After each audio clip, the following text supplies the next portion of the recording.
Bienvenidos a la casa de Dios, hermanos. Qué bueno vernos en la casa del Señor una vez más.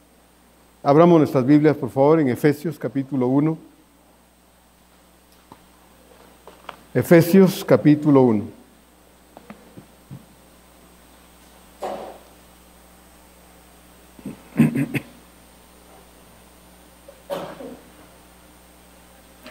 Efesios capítulo 1, vamos a leer los versos 6 y 7.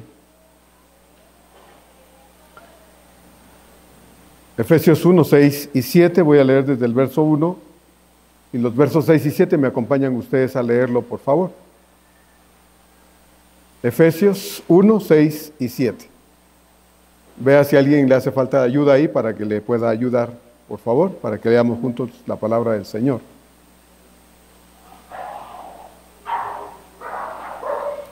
Muy bien. Dice así la palabra de Dios, entonces, Efesios 1, 6 y 7.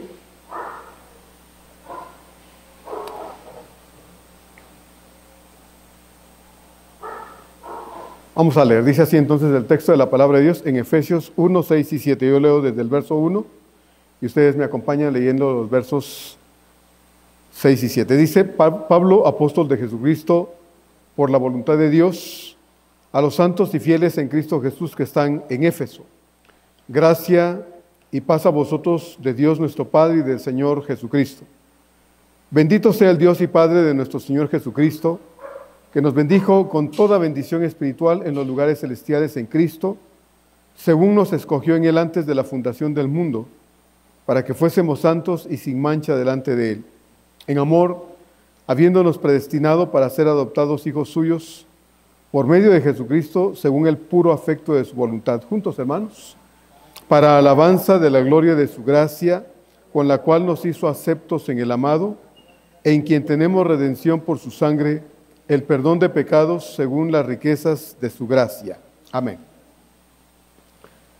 Para cada uno de nosotros los redimidos, aquí como hijos de Dios, debe ser sin duda alguna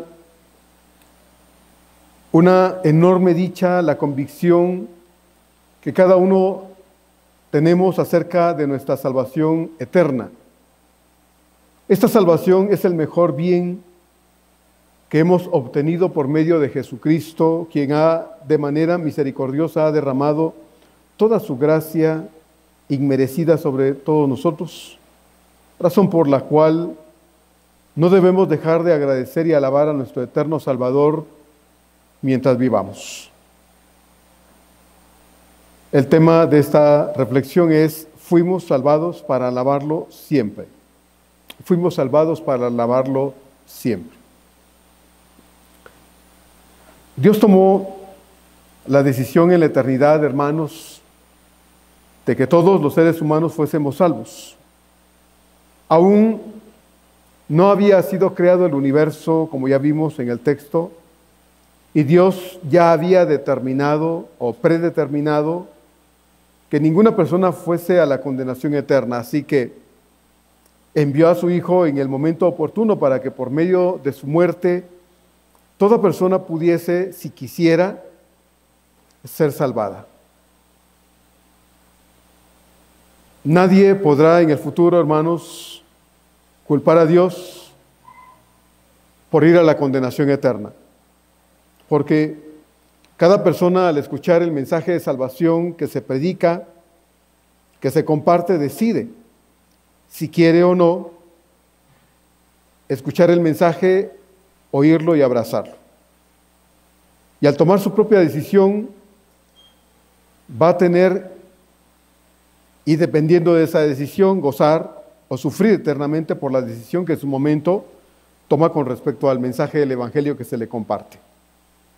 Todo aquel que cree tiene como resultado de esa decisión tomada, hermanos, el que deja de ser enemigo de Dios para convertirse en hijo o hija de Dios, de acuerdo a lo que la Escritura dice. Por ejemplo, Juan 1:12 nos recuerda estas palabras: mas a todos los que le recibieron, a los que creen en su nombre, les dio potestad de ser hechos hijos de Dios. Esto no es una invención de la iglesia, no es una ocurrencia de ningún creyente, esta es la verdad de Dios. Y Dios es tajante, hermanos, y es directo y es claro cuando lo dice en su palabra. Juan 1:12, mas a todos los que le recibieron, a los que creen en su nombre, Dios les dio la potestad de ser hechos hijos de Él. Vimos la semana pasada que la predestinación a la luz de todas las Escrituras, hermanos, no son solo unos textos de la Biblia, porque si sacamos textos del resto de la Biblia, solo vamos a convertirlo en un pretexto para armar doctrinas ajenas a la palabra de Dios. Entonces, vimos la semana pasada que la predestinación a la luz del texto de las Escrituras en general es la elección de parte de Dios de todas las personas para salvación. De nuevo, yo quiero que quede claro en su corazón, hermanos, el hecho de que Dios eligió, predestinó, escogió a cada persona para que pudiese ser salva. Ese es el deseo de Dios en la palabra de Él. Eso es lo que leemos en la Escritura. Dios anhela la salvación de todas las personas, por lo tanto, predestinó, eligió, escogió a toda la raza humana para ser salva. No es Dios quien decide. No es Dios quien toma la determinación de si alguien es salvo o no, sino cada persona al decidir creer o no ante el mensaje recibido. La puerta a la vida eterna está abierta, hermanos, para toda persona sin excepción mientras esté viva, mientras tenga conciencia y tenga la capacidad para oír el mensaje de salvación, entenderlo y tomar decisiones. La puerta no se cierra. Dios no ha cerrado la puerta para nadie. Dios es tan amante del ser humano que aun cuando ve la raza como está, al ser humano, la raza humana como está, Dios no ha cerrado la puerta, Dios la mantiene abierta, porque la oportunidad para que el hombre sea salvo sigue estando vigente, porque el mensaje de Dios sigue siendo el mismo hasta ahora. Sean salvos. Oigan el mensaje de salvación y sean salvos. Entonces Dios no es quien decide al final, sino es cada persona si ante el mensaje de salvación acepta ese mensaje o lo rechaza. Por eso Él dice, entren por la puerta estrecha. Entren. Si la salvación y la condenación fuese decisión de Dios, hermanos, la pregunta que cabe en este caso, si así fuera, que Dios determina, como dicen los de la falsa doctrina de la predestinación equivocada, que Dios determina quién es salvo y quién no, si así fuese, la pregunta que cabe es, ¿por qué entonces Dios hizo al ser humano con la capacidad de decidir? ¿Por qué hizo Dios al ser humano con libre albedrío? ¿Sí? Con la capacidad de tomar decisiones, de oír, entender, evaluar, concluir algo y tomar decisiones. ¿Por qué lo hizo así? Hubiera hecho simplemente seres humanos como autómatas, ¿sí? Pero no, Dios hizo personas con capacidad de decisión. En el huerto de Edén, Dios ordenó al hombre y a la mujer que de todo árbol del huerto podían comer, y Él dijo, excepto el árbol de la ciencia del bien y del mal, porque el día que de él coman, se mueren. Esa fue la orden del Señor, no coman de ese árbol. Pero no lo rodeó de guardianes, no abrió un barranco alrededor que hiciera inalcanzable ese árbol, no, lo dejó ahí entre todos los árboles del huerto, pero ordenó, no lo hagas, no comas de ese árbol. Y como ya sabemos, hermanos, Eva decidió desobedecer.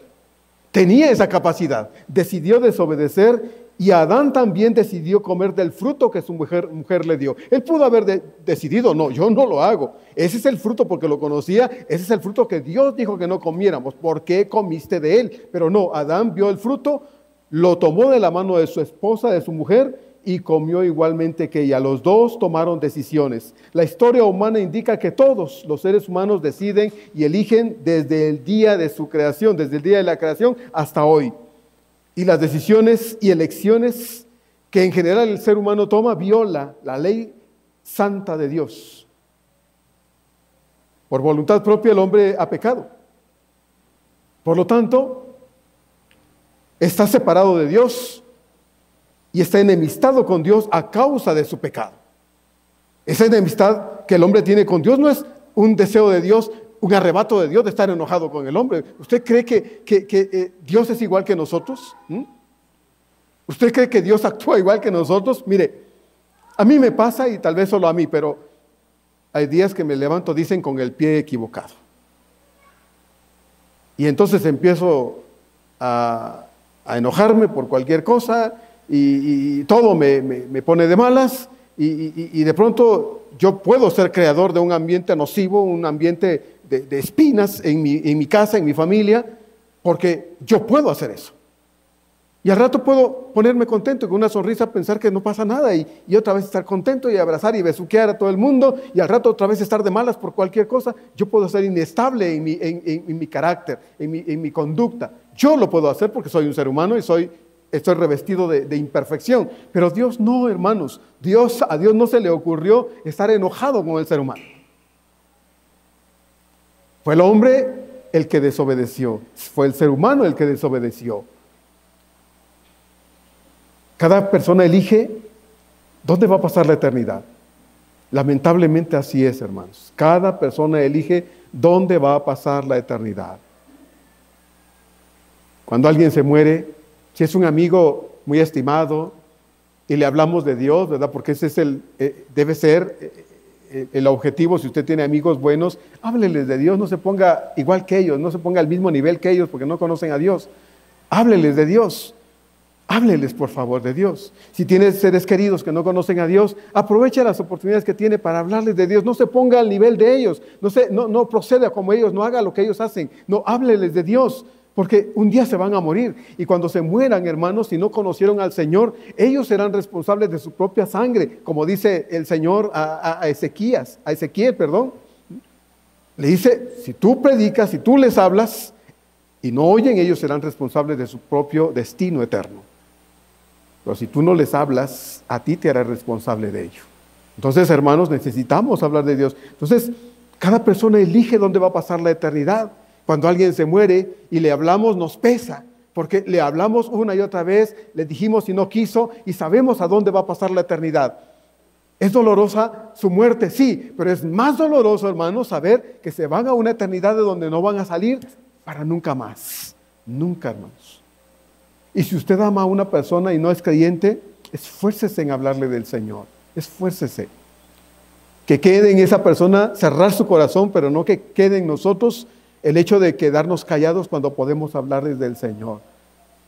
La predestinación es la elección y voluntad de Dios para que todo aquel que quiera arrepentirse y por fe creer en el sacrificio de Cristo sea salvo. Esa es la correcta predestinación. Dios predestinó, eligió, escogió a todos para que tuviesen la capacidad de decir, yo entiendo el mensaje de salvación, comprendo que soy pecador, mi pecado me tiene enemistado con Dios y yo no quiero más esto, quiero una vida distinta, quiero a Cristo en mi corazón, me arrepiento de mis pecados y creo en su sacrificio en la cruz del Calvario. Eso es lo que Dios quiere que las personas hagan y cómo quiere Dios que reaccionen. Pero Dios no puede obligar a nadie, hermanos, lamentablemente a hacerlo si no lo desean. No.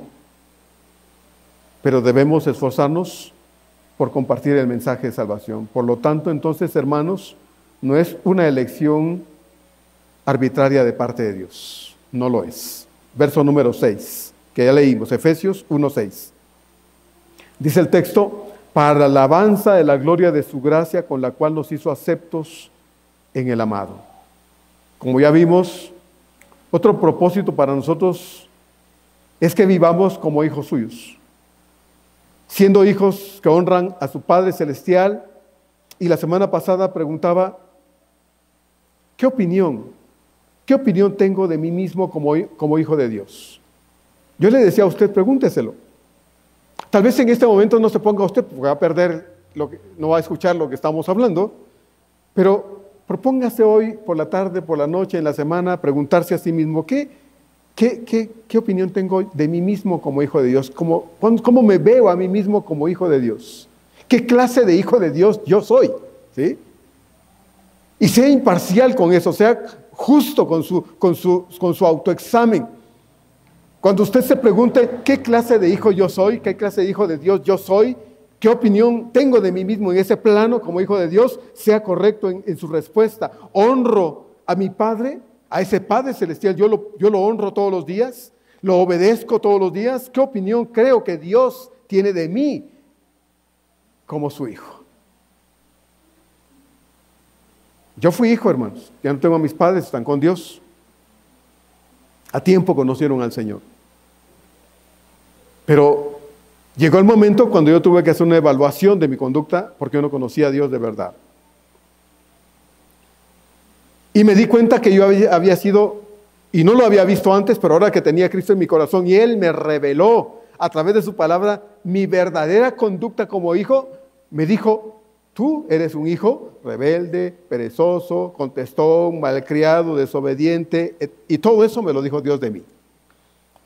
Antes de eso, yo no había pensado que yo fuese así. Yo creía que era una chulada de hijo. De mí mismo yo pensaba así: yo soy una chulada de hijo. Pero cuando Dios me reveló mi verdadera conducta como hijo, ya estando en mi corazón, entonces me dijo: no, tú no eres una chulada de hijo.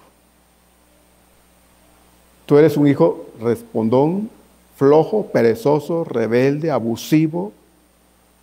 Eso eres. Eso eres. ¿Y sabe qué, hermano? Me pesó en el corazón. Me pesó mucho. Y después de haber abierto mi corazón a Cristo, hizo una lista de las personas a las que yo debía pedirles perdón. Después de Dios, los primeros eran mis padres. Muchas veces los había engañado, les dije iba a un lado y me iba para otro, iba a hacer esto, iba a hacer otra cosa. Sí, no era una chulada como yo pensaba.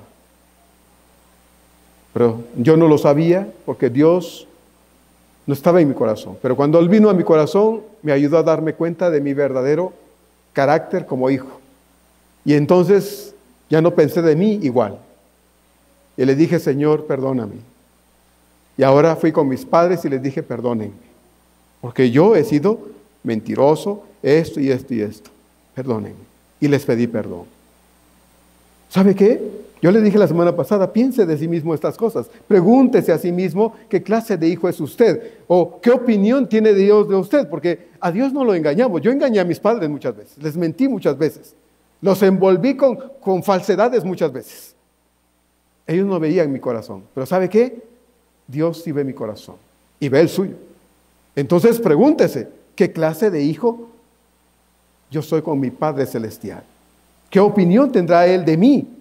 A la luz de lo que yo mismo también, ahora yo sé de mí mismo, porque yo no me puedo engañar. Yo no estoy loco para decir cosas de mí que no sean la verdad acerca de mí mismo. Yo me conozco, y como le dije la semana pasada, si usted me conociera como yo me conozco a mí, probablemente ahorita se levantaba y se iba. Pero espérese. Le dije la semana pasada también: espérese. Si yo lo conociera a usted como usted se conoce a sí mismo, tal vez yo renunciaba ahorita y me iba. Tal vez yo lo hacía. ¿Sabe por qué? Porque estamos revestidos de esto humano, ¿sí? Y todos, hermanos, tenemos un montón de defectos, un montón de cosas horribles, feas. Y por eso, hermano, es que alabamos a Dios y bendecimos a Dios, porque el único que nos ama a pesar de todo es Dios. Alguien dijo hace muchos años, y lo leí en un librito: cuanto más conozco a los seres humanos, más amo a mi perro. Así decía una persona. Cuanto más conozco a los seres humanos, más amo a mi perro. Bueno.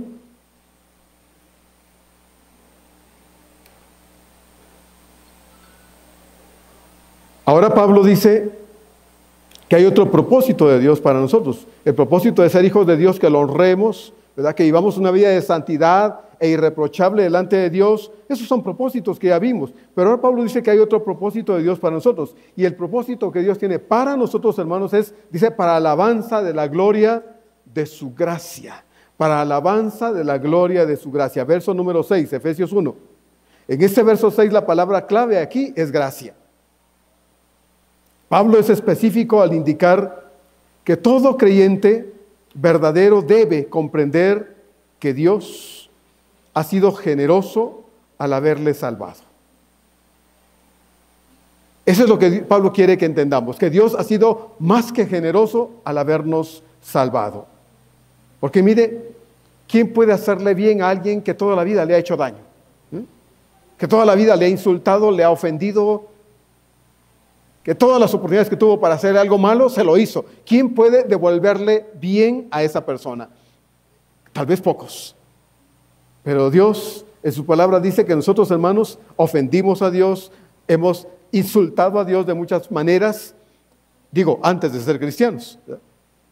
Lastimamos el corazón de Dios, hicimos cosas terribles contra Dios y sin embargo Dios nunca minimizó en su amor hacia nosotros. Siempre nos amó. Y eso es lo que entendemos en el texto de la palabra de Él. Juan 3:16, ¿se acuerda? De tal manera Él nos amó. Y ese amor de Dios no ha disminuido. No se ha gastado, hermanos. Porque Dios en esencia es amor. Entonces Él no puede dejar de amarnos a nosotros. Hagamos lo que hagamos. Hayamos sido lo que hubiésemos sido. Hayamos hecho lo que hubiéramos hecho. Dios no dice, con nadie este me da asco. Este como que no lo puedo no puedo perdonarlo. No, Dios nos ama a todos. Ese es el mensaje del Evangelio. Nos ama a todos por igual y por lo mismo y por esa razón envió a su Hijo al mundo a morir por nosotros. Entonces en este verso 6 la palabra clave es gracia. Esto indica que todo creyente verdadero debería comprender que Dios entonces ha sido generoso en su salvación con nosotros. Nosotros fuimos quienes pecamos. Nosotros fuimos quienes nos alejamos de Dios voluntaria y conscientemente. Dios no nos empujó al pecado. Dios a nadie empuja a que haga lo malo. No, eso no lo hace Dios. Nosotros decidimos poner distancia entre Él y nosotros, ¿verdad? Nosotros fuimos los que decidimos alejarnos de Él. Isaías 53:6 lo dice de una manera muy específica. Dice el escritor, Isaías 53:6 dice, todos nosotros nos descarriamos como ovejas. Dice, cada cual, cada quien, cada uno, cada cual se apartó por su camino, mas Jehová cargó en Cristo el pecado de todos nosotros. Cada cual se apartó por su camino. Yo quise alejarme de Dios. A mí nadie me dijo, Marco, ve y peca, ve y haz esto, ve y haz lo otro. Nadie me dijo, yo lo quise hacer. Me gustó hacerlo. Me sentía lleno de placer cuando lo hacía. Yo no conocía a Dios de verdad. Cristo no estaba en mi corazón. Estaba aquí. Sabía muchas cosas de Él, pero Él no había venido a mi vida. Yo no había nacido de verdad de nuevo. Entonces, dice aquí el Señor, todos nosotros nos descarriamos como ovejas. Cada cual se apartó deliberadamente por su propio camino. Entonces, hermanos, fuimos nosotros los que nos alejamos de Él. Pero mire qué hermoso es esto, hermanos, que siendo nosotros quienes nos alejamos de Él, fue Él quien salió atrás de nosotros a buscarnos. ¿Sí? ¿Se acuerda del canto de las 100 ovejas? Dice, y al faltarle una, ¿qué hizo? Fue por los barrancos, ¿verdad? Fue por los collados, fue por todos lados a buscarla. Y cuando la encontró, la regresó cargada al redil. Cargada al redil. No la arrastró, la cargó porque se dejó cargar, la cargó porque se dejó llevar, pero no la arrastró. Fuimos nosotros los que nos alejamos, sin embargo fue Él quien nos buscó y tuvo paciencia al buscarnos y llamarnos con amor todos los días. Todos los días. Dios llama al ser humano todos los días a que lo conozca y lo hace de muchas maneras. Pablo pues nos lleva a comprender que todo lo que tenemos en Cristo y a Cristo mismo, todo, hermanos, lo debemos a la gracia inagotable e inmerecida de Dios. Todo se lo debemos a la gracia de Dios. Pero si todo lo debemos a esa gracia de Dios, entonces la pregunta que cabe aquí para todos nosotros es, ¿qué es esa gracia de Dios? Porque podemos hablar de la gracia y aprendernos esa palabra, y suena bonita la palabra y sabemos que significa muchas cosas, pero ¿qué es la gracia de Dios? Bueno, la palabra gracia es la traducción al español en el original griego de una palabra que significa literalmente gracia, bondad, misericordia, favor recibido, expresión de bondad, un regalo. Todo eso significa la palabra gracia. Se lo repito. ¿Qué significa la palabra gracia? La palabra gracia es una traducción al español de una palabra griega que significa literalmente gracia, bondad, misericordia, favor recibido, expresión de bondad, un regalo. Todo eso. Cuando yo hablo de la gracia de Dios, es la expresión de Dios gratuita para mí, un regalo de Dios que yo no merecía y lo tengo. Es la forma como Dios reacciona ante mi pecado, siendo generoso conmigo sin yo merecerlo. Porque lo que yo merezco es otra cosa. Sin embargo, Dios ante mi pecado no reacciona con ira, no reacciona con enojo, diciéndome, a ti te aborrezco tanto que te echo al infierno. No, Dios reacciona en misericordia. Y esa misericordia lo lleva a Dios a actuar de una forma muy específica. Y esa forma en que Dios actuó en Cristo Jesús específicamente, hermanos, me revela a mí cuánto Dios me ama. Cuánto Dios me ama.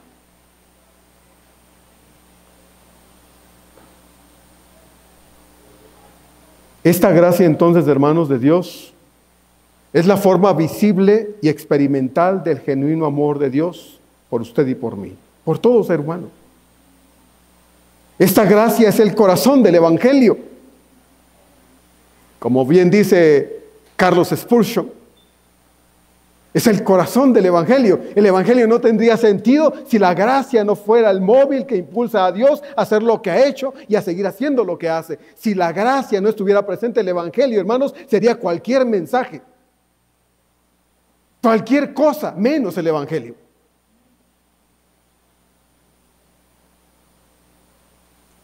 Una noticia, pero no el Evangelio. La gracia es el centro del Evangelio. Aquí mismo en el capítulo 2, de aquí de Efesios, en los versos 5 al 8, Pablo dice estas preciosas palabras en el capítulo 2. Aún estando nosotros muertos, dice Pablo, en pecado, nos dio vida juntamente con Cristo. Por gracia, dice, sois salvos. Y juntamente con Él nos resucitó y asimismo nos hizo sentar en los lugares celestiales con Cristo Jesús. Para mostrar, dice entonces el verso 7 de Efesios 2, en los siglos venideros, las abundantes riquezas de su gracia en su bondad para con nosotros en Cristo Jesús. Y luego el verso 8 dice, porque por gracia sois salvos por medio de la fe. Y esto no de vosotros, pues esto es un don de Dios. Es un regalo de Dios. La gracia entonces es la expresión visible de Dios, de su amor derramado en la persona de Jesús. No, Dios no dijo los amo y se quedó pasivo. No, Dios es activo. Eso es algo que necesitamos ver en Dios, hermanos. Dios no se sienta, no está en su trono cruzado de brazos diciendo que nos ama. No, Dios se movió a mostrarnos su amor. Y esa forma de mostrarnos su amor es la expresión de la gracia de Dios en la persona de Jesús. No lo merecíamos, pero nos lo dio. Nos regaló un Salvador. ¿Cómo lo ve? Nos regaló un Salvador, nos otorgó un Salvador, nos dio un medio para que nosotros fuésemos alcanzados por su amor y a través de su amor experimentar esa misericordia gratuita de Dios a través del perdón que tenemos en Cristo Jesús.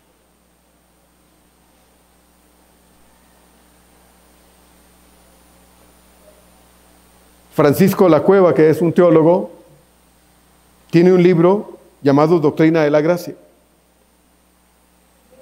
Y él dice en una parte muy importante en este libro en el que él desglosa esta expresión gracia. Es un libro completo.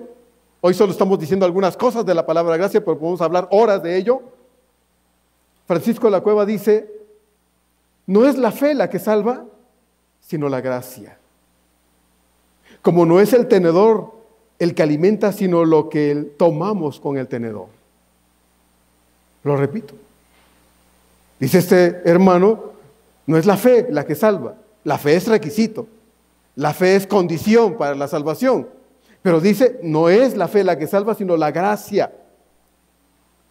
Como no es el tenedor el que alimenta, sino lo que tomamos con el tenedor. ¿Es necesaria la fe? Sí. Sin fe es imposible agradar a Dios. Es necesario que el que se acerca a Dios crea que Él existe y que es galardonador de cuantos lo buscan. Hebreos 11. Pero la fe no salva, porque muchas personas tienen fe, pero una fe equivocada. Es la gracia de Dios, es el medio que Dios nos otorga y es gratuito para todo ser humano. Dios no cobra por salvar a nadie. Dios no pide nada ni demanda nada del ser humano excepto que crea, excepto que se dé cuenta de su condición espiritual y crea con todo su corazón que nada ni nadie lo puede salvar ni sacar de esa condición excepto Cristo. Por eso Él vino a la cruz del Calvario y murió por todos nosotros.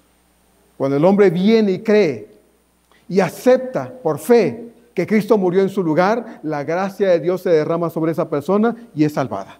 Por eso este hermano dice, no es la fe la que salva, es la gracia de Dios. Porque es la gracia, el gesto, la acción de Dios a través de Jesús derramada en todos nosotros. Así es la gracia, hermanos, en el mensaje evangélico. Usted no hizo nada para merecer la gracia de Dios, no. Por eso, gracia es un regalo, es un obsequio. Gracia es una expresión de bondad de parte de Dios para usted. Es un favor recibido de parte de Dios. Usted no se lo pidió, usted no lo merecía y Dios, sin embargo, lo quiso hacer para usted. Es misericordia derramada sobre nosotros. Eso es gracia, hermano. Eso es la gracia. Y usted y yo la experimentamos en Cristo Jesús. ¿Está Cristo en su corazón? Qué bueno, algunos sí. ¿Está Cristo en nuestro corazón, hermanos? Qué bueno. Usted ha sido objeto de esa gracia bendita de Dios.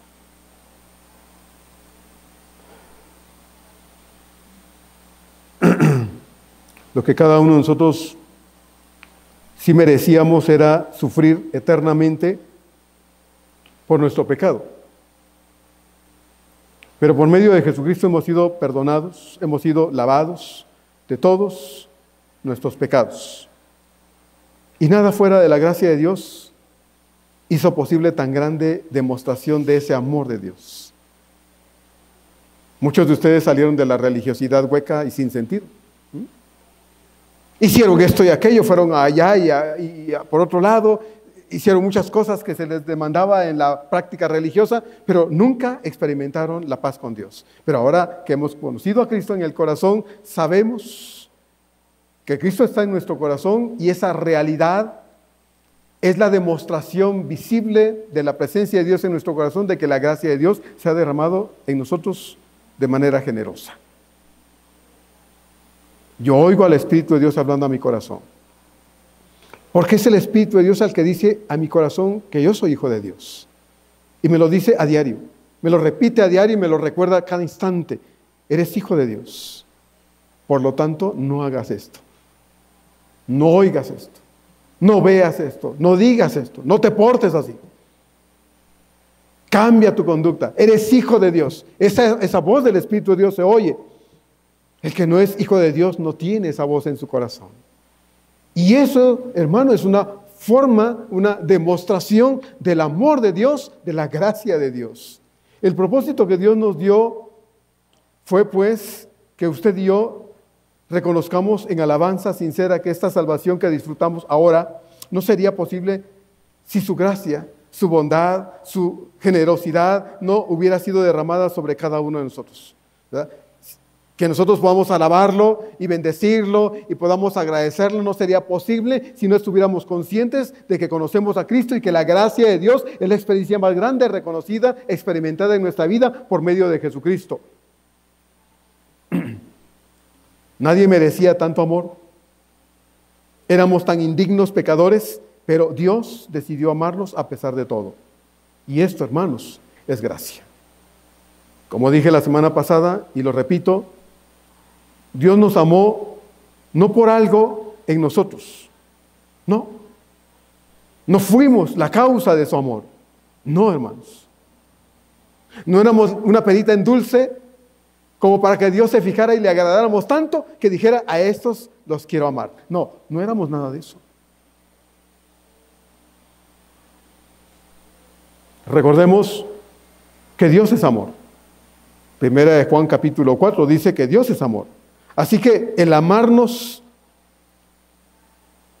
Él a cada uno de nosotros nació de su corazón, desde la eternidad, porque en esencia Dios es amor. Dios es amor. Y porque Dios en esencia es amor, no podía sino amarnos a nosotros, aun cuando nosotros, hermanos, ni siquiera existíamos. usted y yo, Adán y Eva y todos los descendientes hasta nosotros hoy, no habíamos hecho ni bueno ni malo, y Dios ya nos amaba. ¿Qué le parece? Yo lo veo, hermano, y yo personalmente me quedo impactado de esto. Dios ya sabía quién era yo, sí. Pero a pesar de ello, Dios decidió amarme y otorgarme en ese sentido su amor en la persona de Jesús. Entonces, no habíamos hecho ni bueno ni malo, y Dios ya nos amaba. Y aun cuando hicimos lo malo, y nos apartamos de Él, y renunciamos a Él, y nos separamos de Él, alejándonos voluntariamente, Dios siguió amándonos. Juan 3:16, de tal manera amó Dios al mundo. Entonces, Él decidió amarnos.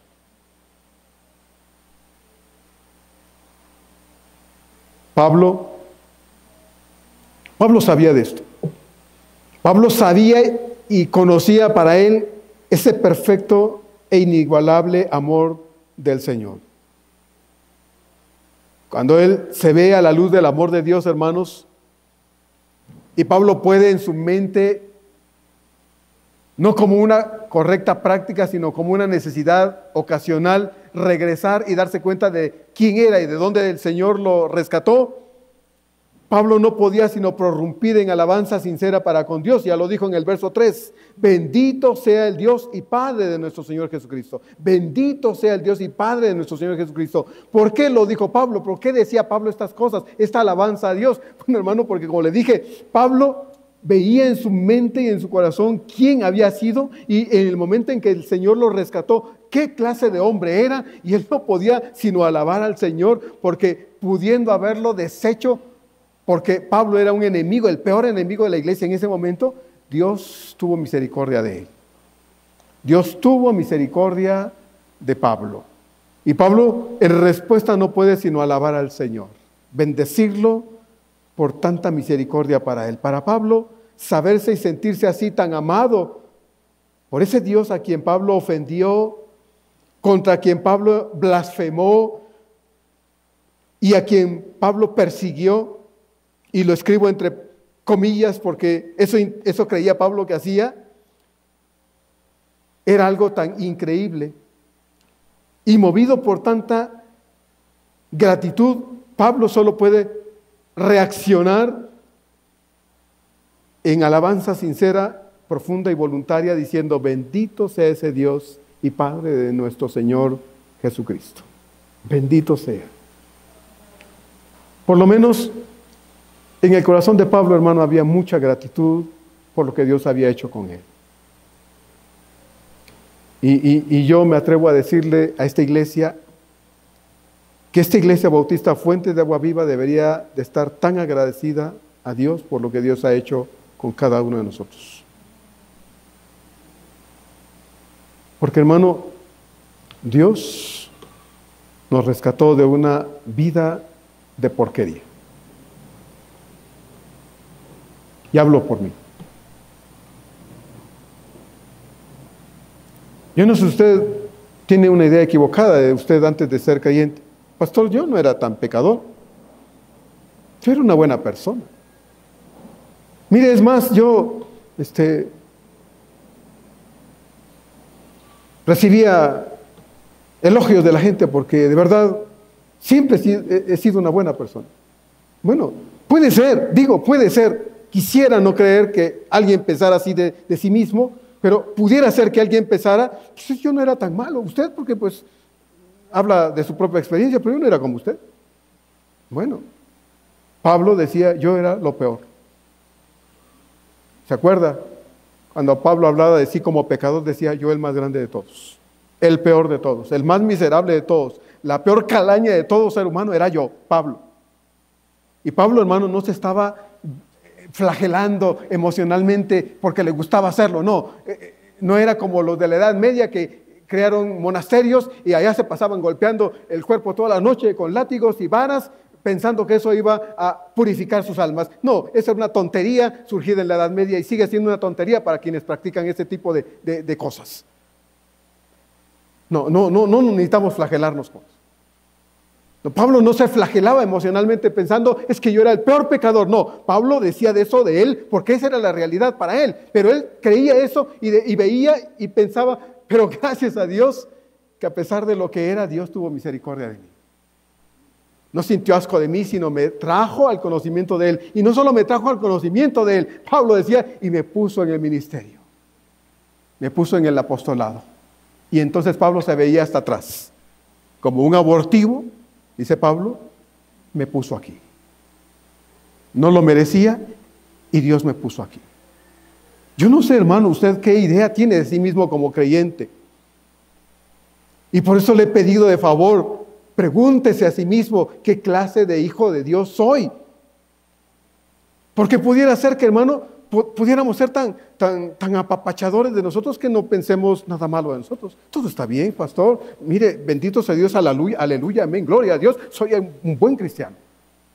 Pudiera ser, y entonces como que las palabras vienen y rebotan, y rebotan, y rebotan. Tampoco quiero que usted vaya a su casa y se sienta miserable. No, no. Intento, a través del consejo de la palabra de Dios, que usted se cuestione a sí mismo, que usted se examine a sí mismo, como vimos en Corintios. Examinaos a vosotros mismos, ¿se acuerda? Probaos a vosotros mismos si estáis en la fe, a menos que estéis reprobados. Probaos. Yo con mucha frecuencia me pregunto qué tipo de marido soy. ¿Qué tipo de papá soy? ¿Qué clase de pastor soy? No porque me guste fastidiarme la vida, hermano, sino porque a la luz de lo que veo en su palabra, resulto cuestionado de Dios. Entonces Dios me habla a través de su palabra porque procuro leerla lo más seguido posible y Dios me habla a mí y me revela cosas. Si no fuera por la palabra de Dios, yo diría de mí, pues yo soy bien chido, bien padre. No, Dios me revela lo que soy. Y entonces me cuestiona.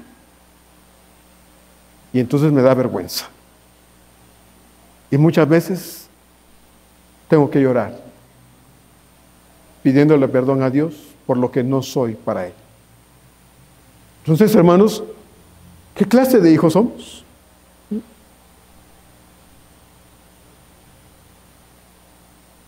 Pablo ofendió a Dios, hermanos. Blasfemó a Dios. Persiguió a Dios. Pablo fue terrible. Y movido por tanta gratitud a la luz de lo que ya recibió en Cristo, prorrumpe en alabanza sincera, profunda y voluntaria. Y yo insisto en preguntarle a usted, hermano, ¿cuál es la razón de que estamos aquí hoy? ¿Cuál es la razón de nuestra adoración? Porque cantamos, nos ponen un canto y lo cantamos. Dicen, vamos a leer la Biblia y la leemos. Y no es que, no, de gracias a Dios porque la iglesia se presenta a adorar al Señor. Porque quisiera no creer que alguien dijera, bueno, debería estar agradecido que vine, pastor. Bueno, gracias a Dios. Gracias a Dios que vine. Pero la razón por la que usted viene, ¿cuál es? ¿Cuál es?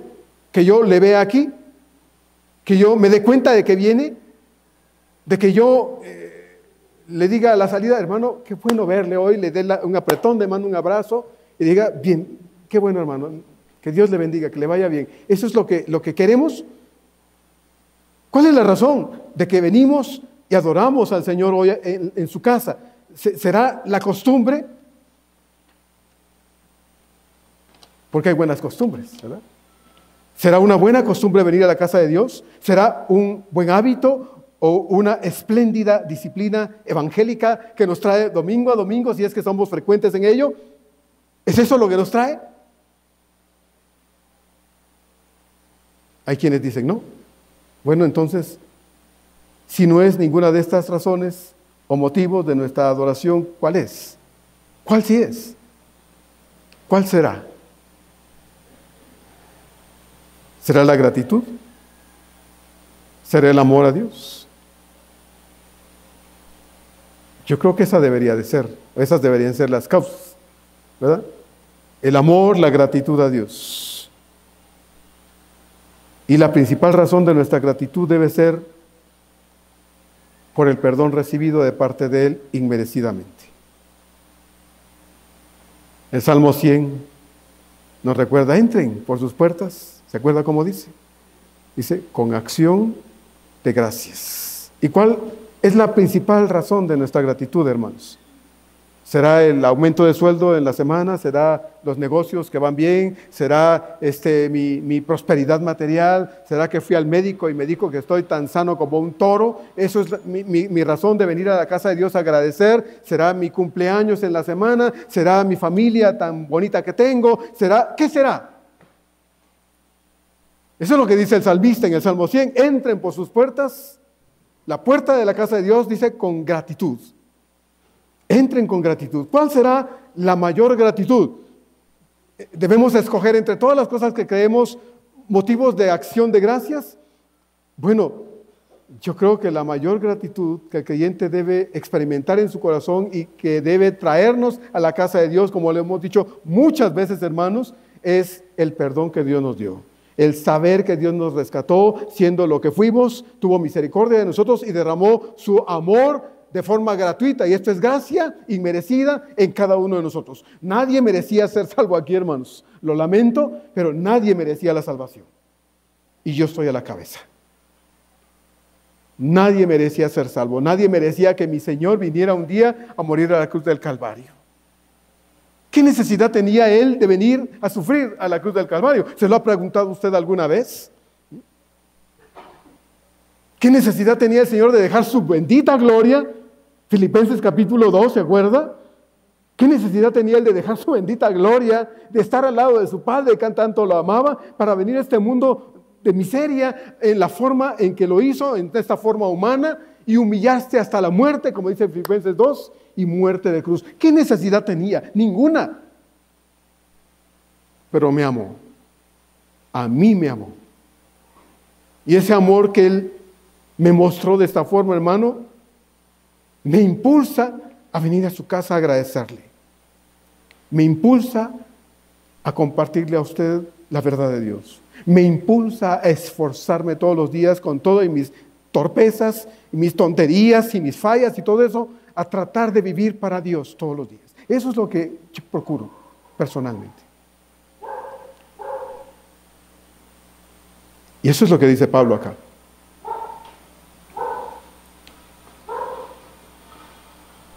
Así pues, hermanos, el perdón recibido y la salvación alcanzada solo pueden ser pruebas de la gracia de Dios. Una gracia que no merecíamos, pero que se ha derramado sobre nosotros porque Dios sí nos amó y nos amó mucho. Solo por medio de esa gracia inmerecida, Dios nos ha aceptado como hijos. Sin esa gracia era imposible. Pero por esa gracia inmerecida, Dios nos recibió como hijos, y el medio para que esto fuera posible fue su amado Hijo Jesucristo. Nadie va al Padre si no es por Él. Nadie va al Padre si no es por Jesús. Dios ha sido generoso con nosotros, hermanos, pues su amor se ha derramado sin medida. Usted tiene el amor de Dios, y el amor de Dios es sin medida. Usted dirá, pastor, ¿y usted me ama? Sí lo amo. Sí le aprecio, sí le quiero. Pero mi amor es imperfecto. Mi afecto es imperfecto. Pero Dios es perfecto en todo. Y el amor de Dios es sin medida. Cuando la Biblia dice, nos amó de tal manera, Juan 3:16, lo que el texto está indicando cuando dice de tal manera, es que Dios no se limitó en su amor. Eso es lo que significa. Dios no se limitó en su amor, sino que lo dio todo, sin quedarse con nada. De tal manera amó Dios al mundo. Eso indica un amor ilimitado, absoluto, total. La forma como lo demostró fue entregando a su único Hijo, su amado Hijo, para que muriera en la cruz por usted y por mí, por todos sin excepción. Usted y yo hoy somos hijos de Dios. pero solo por medio de Jesús. Cuando el Padre nos ve, a cada uno de nosotros, no nos ve a nosotros, ve a Jesús en nosotros. Ve a su amado Hijo en nosotros. Por lo tanto, nos identifica como sus hijos. Por lo tanto, nos ama. Romanos 8:32 nos dice, el que no escatimó ni a su propio Hijo, sino que lo entregó por todos nosotros, ¿cómo, dice entonces, no nos dará juntamente con Él todas las cosas? Todas las cosas. Dios no escatimó. La palabra indica a alguien que no pichicatea algo, no regatea algo. No, simplemente lo da en la totalidad. ¿Sí? En mi país, usted va al mercado y puede regatear. Se vale. Es una práctica muy común allá. Usted va a un centro de artesanías y quiere comprar algo típico, le dicen, cuesta tanto. Y usted dice, pero ¿cuánto es lo menos? Y le dice tanto y dice, todavía usted puede decir, ¿no me lo dejas en tanto? Puede regatear. Pero el amor de Dios no fue regateado. Dios lo entregó. Dios lo dio. Nos lo entregó. Él nos ama. Dice Pablo entonces, si no escatimó a su propio Hijo, ¿cómo no nos dará juntamente con Él? Entonces dice, todas las cosas. Todas las cosas. Y usted no necesita sino a Cristo todos los días para vivir. Sí. Si usted tiene a Cristo, con Él lo tiene todo. ¿Sabe por qué? Porque Él cuida de nosotros no solo en el aspecto espiritual, sino en todos los demás aspectos de la vida cotidiana. ¿Sí? Él conoce nuestras necesidades. Dice, se acuerda de que somos polvo. ¿Sí? Somos polvo. Y Él lo sabe muy bien. A nosotros se nos olvida y creemos que somos una estatua preciosa. No, Dios dice, eres polvo nada más. Eres polvo con aliento de vida. Verso 7. Tenemos que concluir el verso 6. Vamos al verso 7. Dice entonces el verso 7, en quien tenemos, dice, redención por su sangre, el perdón de pecados según las riquezas de su gracia. Recordemos entonces que la elección, hermanos, no anula la justicia divina. Eso se dijo hace 8 días. Se ha estado diciendo muchas veces. La elección no anula la justicia de Dios. La violación a la ley santa de Dios exigía el pago por dicha violación. De acuerdo a las Escrituras, el que viola la ley de Dios es culpable. Por lo tanto, debe pagar por su pecado. Y el pago es la muerte eterna. No hay de otra. El hombre pecador debe pagar por su pecado. ¿Y cómo debe pagar? Siendo condenado eternamente.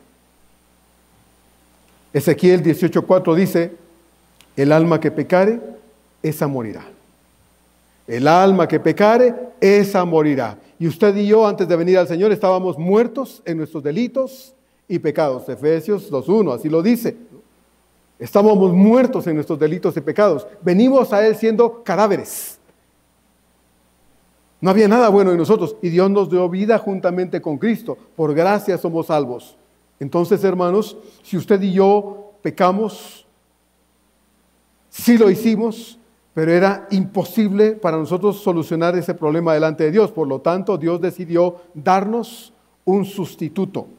Uno que fuera a la cruz en nuestro lugar y pagara la pena de nuestro pecado delante del Padre. Y solo podía ser el amado Hijo de Dios. La palabra redención que Pablo menciona aquí, en quien tenemos redención por su sangre, perdón de pecados, esa palabra redención que vemos en este verso 7 significa literalmente acción de liberar, liberación por medio del pago de un rescate. Eso es lo que significa la palabra redención. La base de esta palabra, de esta redención, está en el Antiguo Testamento, en el libro de Éxodo, capítulos 12 y 13. No lo vamos a leer, sin embargo, en el contexto lo vemos cuando Dios envía la última plaga a Egipto. ¿Se acuerda usted de Éxodo? Envía la última plaga y le anuncia a Moisés qué es lo que va a pasar. Dice, morirá todo primogénito en Egipto. Y le da una orden a Moisés y le dice, tal día deben sacrificar un cordero y deben con la sangre, embarrar la sangre en la entrada de sus puertas y ventanas, porque cuando pase el ángel de la muerte, verá la sangre y exhibirá a los que estarán allí y no morirá nadie.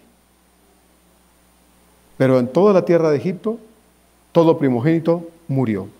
Desde el primogénito del faraón que se sentaba en el trono hasta el primogénito de las bestias. ¿Sí? Todo murió. Pero en la tierra de Gosén, donde estaban los israelitas, nadie se murió.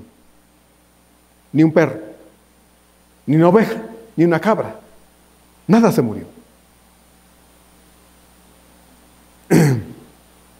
La muerte de los primogénitos fue la última plaga.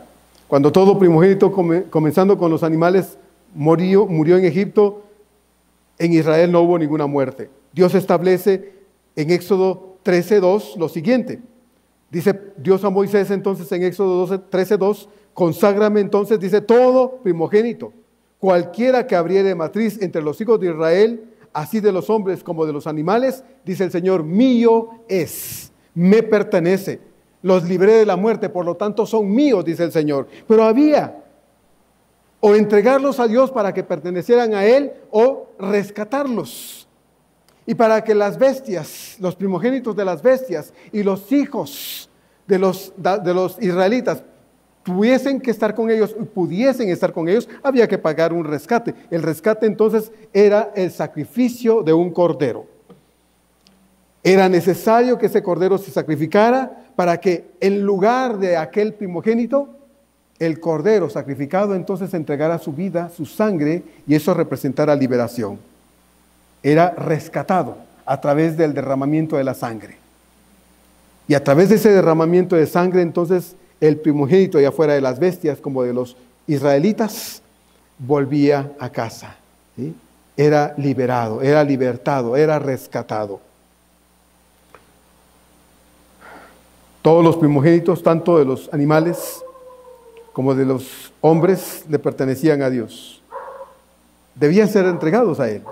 Pero para que esto no pasara y cada quien regresara, todos debían ser rescatados, liberados, y la única forma entonces era sacrificando un cordero. Usted y yo, hermanos, debíamos morir eternamente. Esa era la ley del Señor. Debíamos morir por nuestro pecado. Esa era la única forma de pagar delante de Dios por nuestro pecado. Pero Dios proveyó un sustituto.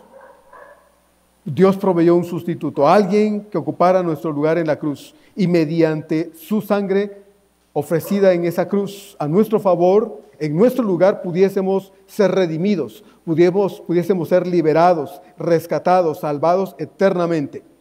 ¿Acaso, hermanos, acaso no es esto maravilloso? ¿Acaso no es esto algo tan sorprendente?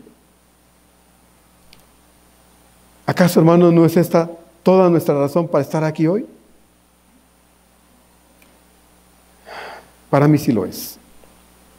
Para mí lo es. Pablo dice, en quien, es decir, Cristo, tenemos, dice, en quien tenemos redención por su sangre, el perdón de pecados según las riquezas de su gracia. Y la expresión tenemos indica un derecho. El derecho en Cristo. En Él, todo lo que Dios nos prometió nos pertenece. ¿Y sabe qué? Nadie se lo puede quitar. Nada nos lo puede quitar. Es nuestro. Dios nos lo dio y nada lo puede arrebatar de nuestras manos, de nuestro corazón. El Señor dice en Mateo 10 que estamos en las manos del Padre.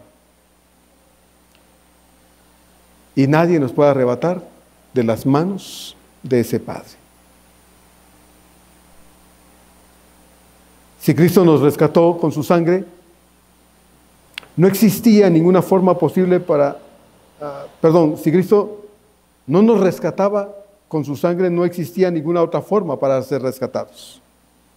Pero sí, Cristo nos rescató con su sangre.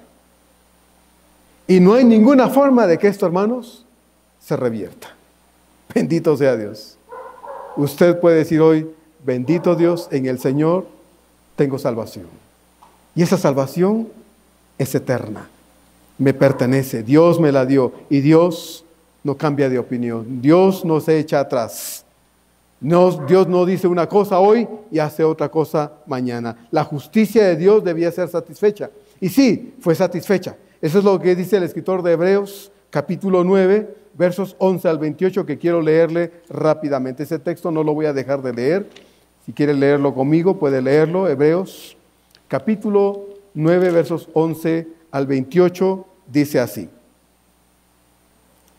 Pero estando ya presente Cristo, sumo sacerdote de los bienes venideros por el más amplio y más perfecto tabernáculo, no hecho de manos, es decir, no de esta creación, y no por sangre de machos cabríos ni de becerros, sino por su propia sangre, dice, entró una vez para siempre en el lugar santísimo, habiendo obtenido eterna redención. Porque si la sangre de los toros y los machos cabríos y las cenizas de la becerra rociadas a los inmundos santifican para la purificación de la carne, pregunta, ¿cuánto más la sangre de Cristo, el cual mediante el Espíritu Eterno se ofreció a sí mismo sin mancha a Dios, limpiará vuestras conciencias de obras muertas para que sirváis al Dios vivo? Así que, por eso es mediador de un nuevo pacto, para que interviniendo muerte para la remisión de las transgresiones que había bajo el primer pacto, los llamados reciban la promesa de la herencia eterna. Porque donde no hay testamento, es necesario que intervenga muerte del testador. Porque el testamento con la muerte se confirma, pues no es válido entre tanto que el testador vive.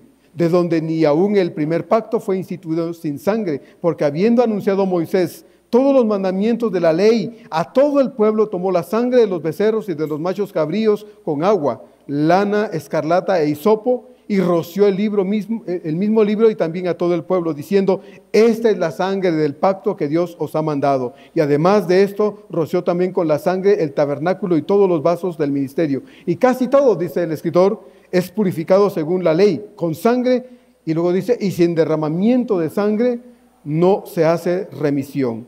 Pues fue necesario que las figuras de las cosas celestiales fuesen purificadas así, pero las celestiales mismas con mejores sacrificios que estos, porque no entró Cristo en el santuario hecho de manos, figura del verdadero, sino en el cielo mismo, para presentarse ahora por nosotros ante Dios.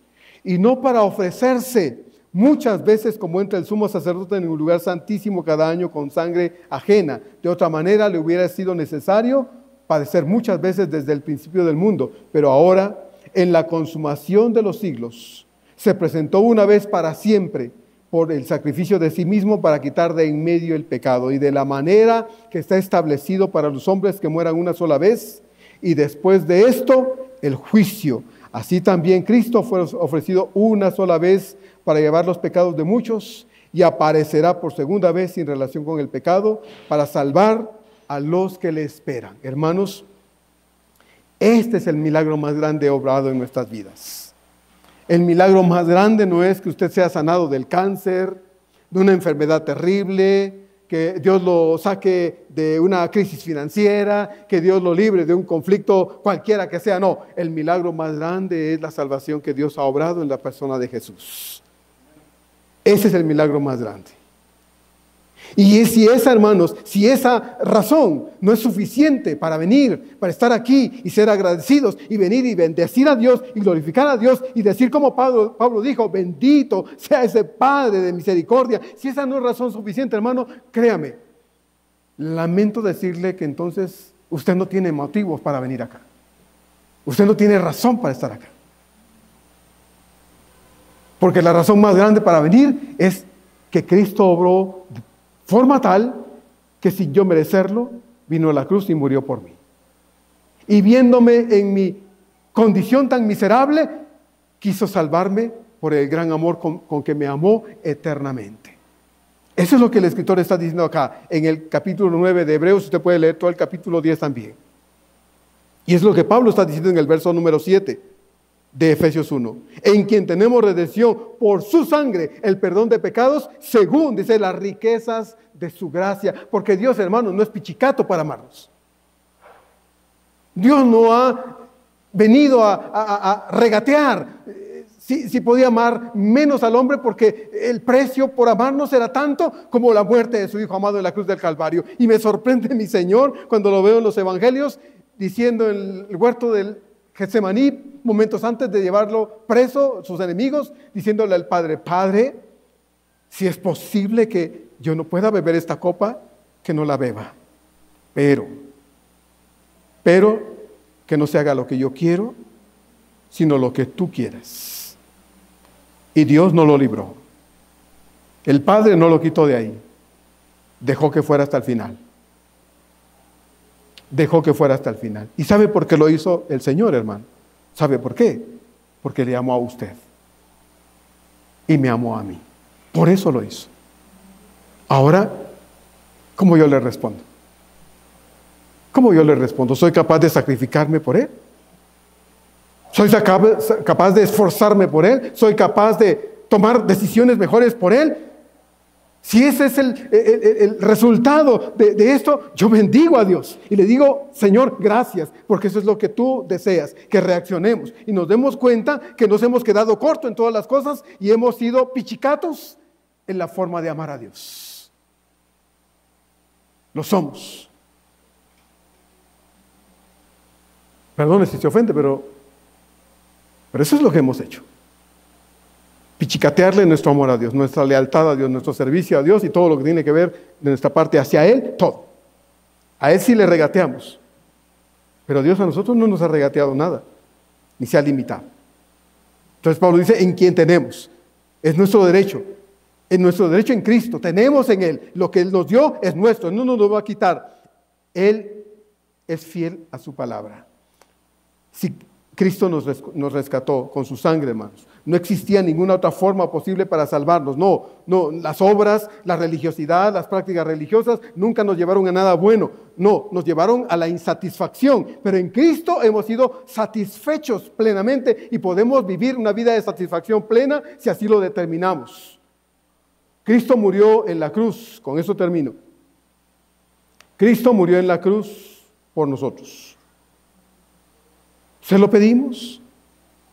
¿Lo merecíamos? No, pero el Padre así lo decidió por nuestro bien, no por el bien de Dios, sino por nuestro bien eterno, hermanos. Así lo decidió el Padre. Aunque el costo era terrible, alto, Dios lo quiso hacer. Y la pregunta que yo le dejo es: ¿cómo se lo agradecemos?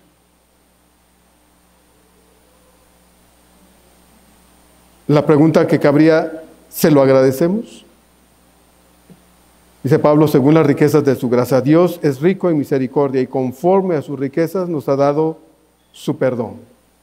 Un perdón absoluto, un perdón eterno, un perdón verdadero, un perdón inmerecido. Cuando tengamos luchas por saber si queremos orar o leer la Biblia, o venir al templo, o servirle, o sacrificar cosas para Dios, pensemos en lo que Dios ya hizo por nosotros, en lo que Dios ya hizo para nosotros. Y va a ver que de inmediato corregimos nuestra conducta. De inmediato lo hacemos. Y procedemos a hacer lo correcto para la gloria de Dios. Ojalá que sí. Ojalá que sí. Que Dios nos bendiga, hermanos, bendiga a esta iglesia, nos ayude a entender estas cosas mucho mejor, ¿verdad? Para nuestro propio bien. Dios es Dios eternamente y para siempre. Él no cambia. El beneficio de todo esto, de nuestras respuestas, es para nosotros, hermanos. Y nos queda poquito tiempo. Muy poquito tiempo. Porque aunque viviéramos todavía 1000 años, 1000 años se van a pasar así. Y las oportunidades también. Así es que ahora es el momento para reaccionar y para cuestionarnos y para hacer las cosas bien. Como dice Job, volver a la amistad con Él, ¿verdad? Volver a la comunión, como volver al principio de las cosas con Dios. ¿Verdad? ¿Por qué tenemos que permitir que se estropeen más? Nos damos ese lujo y no deberíamos. pero Dios nos da vida. Y cuando usted abra los ojos, agradézcale a Dios que le da la oportunidad para empezar de nuevo con Él. No lo merecemos, pero Dios es tan bueno que así lo hace. Lamentaciones 3. Nuevas son cada mañana sus misericordias. Grande, dice, es su fidelidad. Vamos a orar. Padre amado, en esta tarde te agradecemos de todo corazón por esta verdad de tu palabra.